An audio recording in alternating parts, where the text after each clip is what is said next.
আসসালামু আলাইকুম। আলহামদুলিল্লাহ, আশা করি আপনারা সবাই ভালো আছেন। যে যেখান থেকে এই ভিডিওটা দেখছেন সবাই একটু শেয়ার করে দিবেন, আর বেশি বেশি করে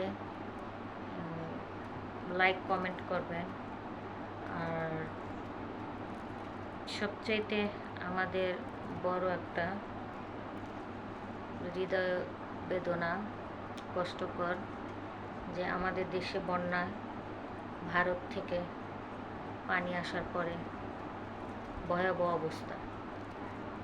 সবচেয়ে বেশি কষ্ট করতেছে বন্যায় শিশুদের বেশি কষ্ট হচ্ছে, বাচ্চাদের বেশি কষ্ট হচ্ছে।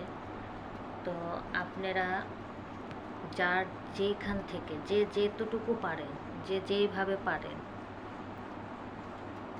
বন্যার্থদের পাশে এসে দাঁড়ান, ওদেরকে সাহায্য করেন।